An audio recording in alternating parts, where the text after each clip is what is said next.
সবাইকে আমার সালাম, আসসালামু আলাইকুম। আশা করি আপনারা সবাই ভালো আছেন। যে যেখান থেকে দেখছেন সবাইকে শুভেচ্ছা অভিনন্দন। আমি বিগত ক্লাসে ৪.১ এর যে সূত্রগুলো ছিল, সেই সূত্রগুলো নিয়ে আলোচনা করেছি এবং ওই সূত্রের উপরে ভিত্তি করে আজকে ৪.১ এর অনুশীলনীর যে অঙ্কগুলো আছে, সেই অঙ্কগুলো আমি মানে সমাধান করার চেষ্টা করব এবং আমি যারা দুর্বল স্টুডেন্ট, অপেক্ষাকৃত দুর্বল স্টুডেন্ট তাদের জন্য, তাদের সুবিধার্থে আমি কিন্তু এই ধারাবাহিকভাবে অঙ্কগুলো আমি সমাধান করার চেষ্টা করছি এবং সেগুলো যদি আপনাদের জন্য ভালো হয় অবশ্যই জানাবেন। ১ নম্বরে যে অঙ্কটা দেওয়া আছে 7 এর পাওয়ার 3 গুণন 7 এর পাওয়ার -3, নিচে হচ্ছে 3 এর পাওয়ার 1 গুণন হচ্ছে 3 এর পাওয়ার -4। তাহলে আমরা যে গত ক্লাসে আমরা যেটা আলোচনা করেছিলাম সেটা হচ্ছে যে পাওয়ার গুলো নিয়ে আমরা আলোচনা করেছিলাম। সেই পাওয়ার মানে সরি মানে সূত্রগুলো নিয়ে আমরা আলোচনা করেছিলাম। সেই সূত্রের মধ্যে বলা আছে যে যদি ভিত্তি একই হয় এবং গুণ আকারে থাকে তাহলে ভিত্তি একটা নিয়ে আমরা পাওয়ার গুলো যোগ করে দেব। তাহলে এখানে যেহেতু ভিত্তি 7, তাহলে এখানে ভিত্তি হচ্ছে আমাদের 7। তাহলে ভিত্তি এখানেও 7, এখানেও 7, তার মানে ভিত্তি আমরা একটা নিব। ভিত্তি আমরা একটা নিয়ে কি করব? পাওয়ার গুলো আমরা যোগ করে দেব। অর্থাৎ 3 তারপর -3।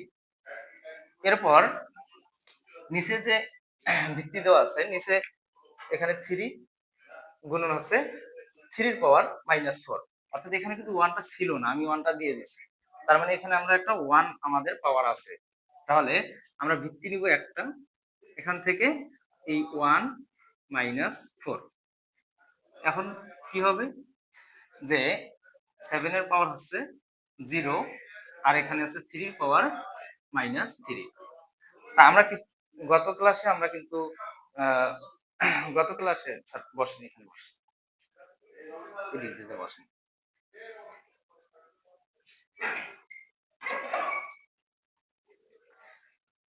তাহলে গত ক্লাসে যেটা বলছিলাম যে 7 মানে কোন কিছুর একটা পাওয়ার যদি 0 দেওয়া থাকে তাহলে সেটা 1 হয়।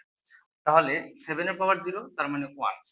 আর এখানে 3 এর পাওয়ার -3, 3 পাওয়ার -3 তার মানে এখানে আমরা প্রথম অবস্থায় -3 রাখবো। এখন আমরা কিন্তু একটা সূত্র পড়ছিলাম। সেই সূত্রটা কি? যে এরকম 1 ডিভাইডেড এর পাওয়ার -n যদি থাকে তাহলে সেটা এর পাওয়ার n হয়।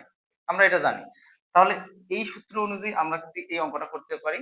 তার মানে 3 এর পাওয়ার হচ্ছে 3। তার মানে 3 এর পাওয়ার 3 মানে হচ্ছে 27, অর্থাৎ ৩ বার 3 ৩ বার গুণ হবে। তার মানে 27। আশা করি অঙ্কটা বুঝতে পেরেছেন। এখন ২ নম্বর যে অঙ্কটা দেওয়া আছে। ২ নম্বরের অঙ্কটা বলা হচ্ছে এখানে ঘনমূল দেওয়া আছে। এখানে ঘনমূল দেওয়া আছে। আমরা কিন্তু একটা সূত্র পড়ছিলাম যে ঘনমূল দিয়ে যেটা দেওয়া থাকে তার মানে x এর পাওয়ার 1 ডিভাইডেড 3। তা এখানে এই পুরোটাকেই আমরা মনে করব একটা x।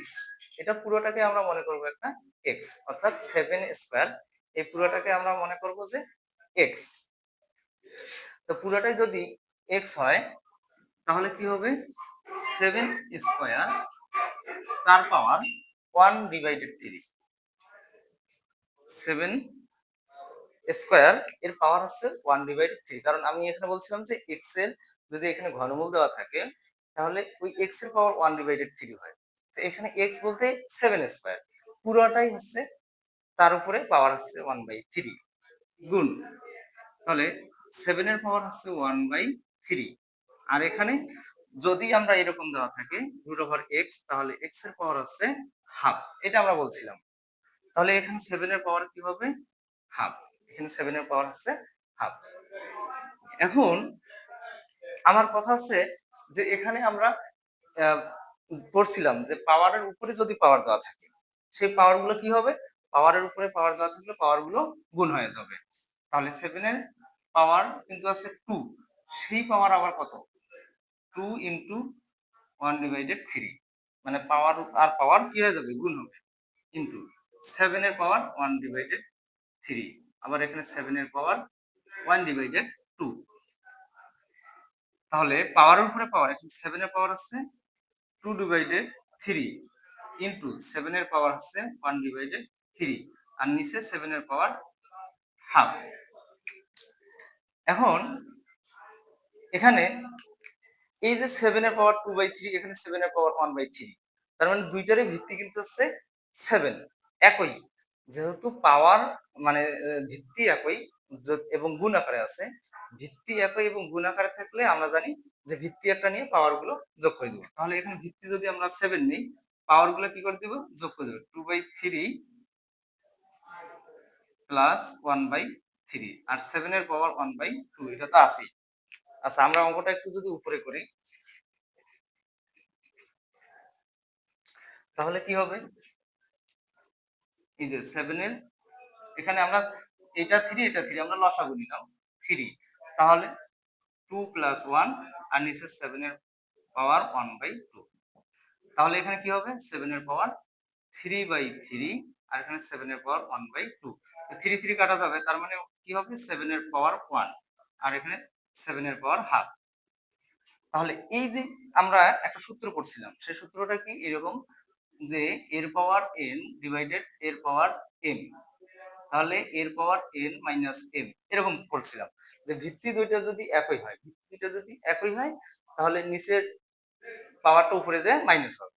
তা এখানে দুইটারই ভিত্তি কি একই, অর্থাৎ 7, তাহলে উপরে 1 ঠিক থাকবে, 7 এর পাওয়ার 1 ঠিক থাকবে, নিচের পাওয়ারটা মাইনাস হয়ে যাবে, মাইনাস হাফ। তার মানে 7 এর পাওয়ার কি হবে? এখানে 2 মাইনাস 1 ডিভাইডেড 2, তার মানে 7 এর পাওয়ার কত হয়ে গেল? হাফ। আর 7 এর পাওয়ার হাফ মানে এটাকে √7 লেখা যায়। তো আশা করি আপনারা সবাই বুঝতে পেরেছেন। আমি ধারাবাহিকভাবে এই অঙ্কগুলো দেওয়ার চেষ্টা করব। ভালো থাকবেন, সুস্থ থাকবেন। খোদা হাফেজ। আসসালামু আলাইকুম।